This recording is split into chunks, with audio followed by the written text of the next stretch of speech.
Teman-teman, ketika kita membaca sebuah karya tulis ilmiah, biasanya kita menjumpai tabel atau grafik atau chart, pie chart di dalamnya.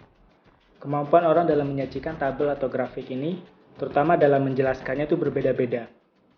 Ada yang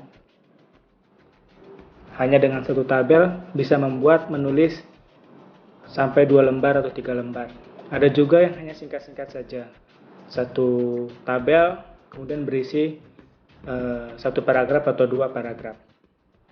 Ada beberapa hal yang harus kita ketahui dalam membuat tabel. Karena tabel merupakan informasi atau bukti yang ingin kita cantumkan dalam karya tulis, tetapi kita juga harus mementingkan, harus memikirkan bahwa dalam karya tulis ilmiah itu isinya harus padat dan berisi.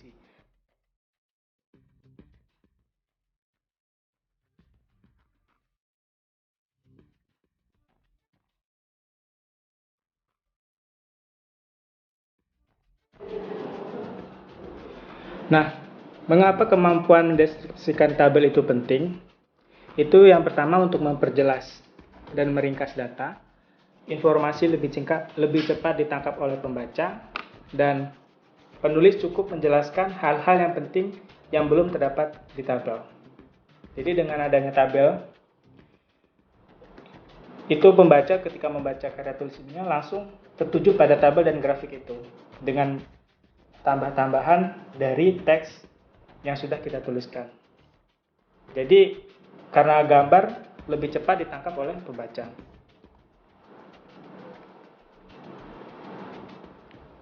Nah, tips dari menampilkan data dalam bentuk tabel dalam karya tulis ilmiah adalah jangan memberikan informasi ganda antara teks dan gambar atau tabel atau grafik. Biarkan tabel memberikan penjelasan tersendiri, sedangkan kita menambahkan penjelasan apa yang belum tersedia dalam tabel tersebut.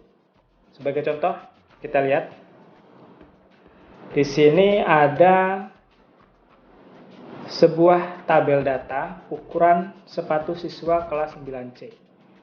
Sebelahnya ada narasi tentang bagaimana cara menjelaskannya. Nah, di sini dijelaskan bahwa 32 siswa 9C mempunyai ukuran sepatu yang berbeda-beda.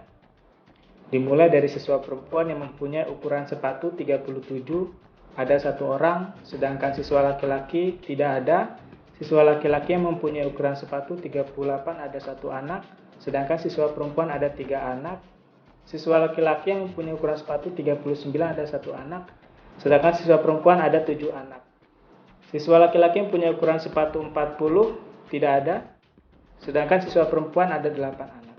Siswa laki-laki yang punya ukuran sepatu 41 ada 6 anak, sedangkan siswa perempuan ada 3 anak.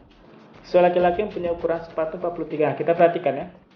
Jadi samping kanan ini adalah teks, samping kiri adalah tabel. Di sini penjelasannya sama. Jadi contoh ini hanya menerangkan tentang tabel, dan ini tidak direkomendasikan dalam sebuah karya tulis ilmiah. Saya tidak mengatakan ini salah, tidak. Ini memang benar deskripsi dari tabel. Tetapi fungsi dari tabel tersendiri itu sudah mewakili dari deskripsi deskripsi teks yang ditulis oleh penulis di sini. Nah, lalu bagaimana yang baik cara menyajikan tabel? Nah, di sini ada tips, yaitu pertama klasifikasi, yang kedua membandingkan, yang ketiga analisis data tabel tersebut, kemudian yang keempat beri kesimpulan. Kesimpulan apa maksud kita menyajikan tabel tersebut. Nah, dengan tabel yang sama, namun narasinya sudah dirubah seperti ini. Tabel di samping menjelaskan tentang variasi ukuran sepatu siswa kelas 9C yang terdiri dari 32 orang. 22 diantaranya siswa perempuan dan 10 siswa laki-laki. Ini klasifikasi. Jadi kita langsung menggolongkan bahwa di tabel itu ada 2 grup yang akan kita jelaskan. Nah, siswa perempuan memiliki ukuran sepatu lebih bervariasi dibandingkan siswa laki-laki. Di sini kita sudah mulai analisis. Masuk ke analisis. Hal ini ditunjukkan dengan data ukuran sepatu laki-laki mayoritas berada pada ukuran 41, 60% dari jumlah siswa laki-laki. Sedangkan siswa perempuan yang memiliki ukuran sepatu 39 sebanyak 7 orang, 31%, dan ukuran 40 sebanyak 8 orang, 36%. Kita sudah mulai memasukkan analisis datanya. Jadi tabel yang kita tampilkan itu kita analisis. Jadi jangan menceritakan kembali terhadap tabel itu. Yang pertama kita usahakan klasifikasi, kita analisis, kemudian kita beri kesimpulan. Tidak lupa membandingkan kelompok satu dengan kelompok yang lain jika memang di situ bisa kita kelompokkan. Kemudian nanti secara keseluruhan ukuran sepatu terbesar dimiliki oleh siswa ini sudah mulai masuk kesimpulan. Jadi kesimpulannya bahwa maksimal ukuran sepatu dimiliki oleh laki-laki, minimal ukuran sepatu dimiliki oleh perempuan. Perempuan memiliki data variasi yang lebih bervariasi dibandingkan laki-laki.